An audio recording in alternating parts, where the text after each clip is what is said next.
Good afternoon বন্ধুরা, কেমন আছো? আশা করি সবাই ভালো আছো, আমিও ভালো আছি।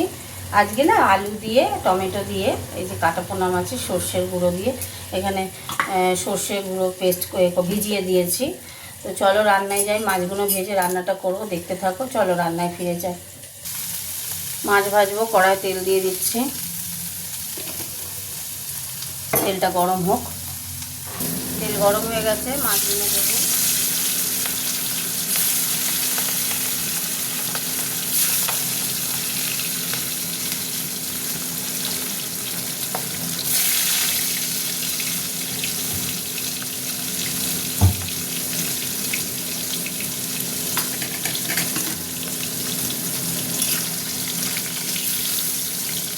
মাছগুলো ভাজা হতে থাক।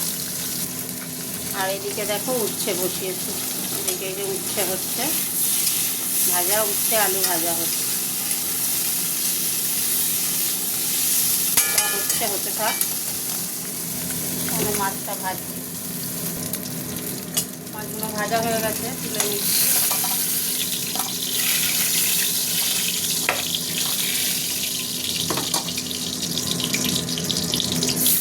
আরও 3 পিস মাছ ছিল, দিয়ে দিলাম, ভেজে নেবো। ভাজা হতে থাক। মাছগুলো ভাজা হয়ে গেছে, তুলে নিচ্ছি। এই তেলেই আমি রান্না করব, ওই জন্য মাছ ভাজার সময় তেলটা বেশি দিয়েছিলাম। বুঝেছো? একটু মিষ্টি দেব,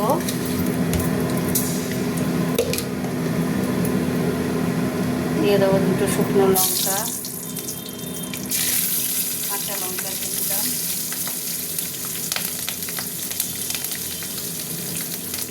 কাঁচা লঙ্কা তেলে দিয়ে একটা সুন্দর কালো জিরে দিলাম, একটা সুন্দর গন্ধ বেরোয় না, খুব ভালো লাগে কালো জিরে কাঁচা লঙ্কার এই গন্ধটা।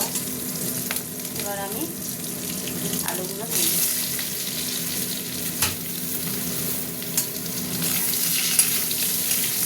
আলুগুলো এখন ভাজা ভাজা হবে, একটু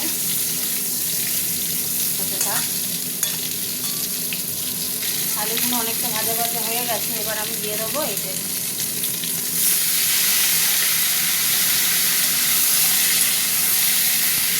4টে টমেটো কেটে। এবার এইটাকে ভাজতে থাকবো, কিছুক্ষণ ভাজা ভাজা হবে, হতে থাক। এবার দিয়ে দেবো একটুখানি লঙ্কা গুঁড়ো দেবো,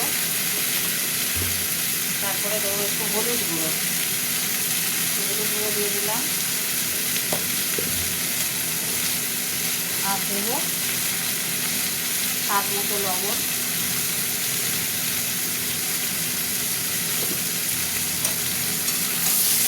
আবারও নাড়বো, গন্ধটা কাটবে হলুদের।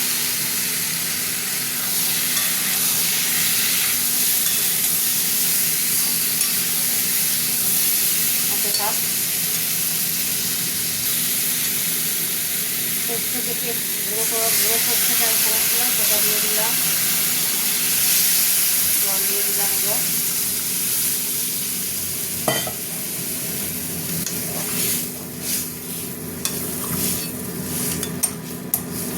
দেখে নিন, নুন মিষ্টিটা একদম পারফেক্ট আছে। আর একটু জল দেবো, আর একটু নুন দিতে লাগবে, বুঝেছো?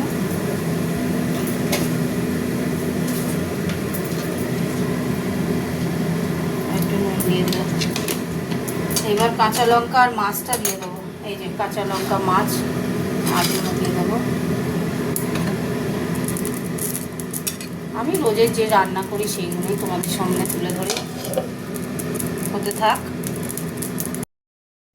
এই যে বন্ধু, চাপাটা খুললাম, হয়ে গেছে রান্না। আলু সিদ্ধ হয়ে গেছে, এই যে আলু সিদ্ধ হয়ে গেছে। আলু তো ভাজলাম না। মাছের ঝোল আমার কমপ্লিট। ওপর থেকে একটু সর্ষের তেল ছড়িয়ে দিচ্ছি, ব্যাস। ধনে পাতা ছড়িয়ে দেবো। এইভাবে মাছের ঝোল করে বাড়িতে খাবে, ভালো লাগবে। চলো তোমাদের সাথে একটু কথা বলে নিই। না, এটা চাপা দিয়ে আগে, চাপা দিয়ে দিলাম, গ্যাস অফ করে দিলাম। চলো তোমাদের সাথে একটু কথা বলি। মাছের ঝোল হয়ে গেল। কাটাপোনা মাছ আলু দিয়ে, টমেটো আলু দিয়ে ঝোল করলাম সর্ষের গুঁড়ো দিয়ে। কেমনভাবে বানালাম কমেন্ট করে জানিও। তোমরাও বাড়িতে করে খেয়ে দেখবে, ভালো লাগবে। টাটা সবাইকে, টাটা। কমেন্ট করো কিন্তু ভুলো না।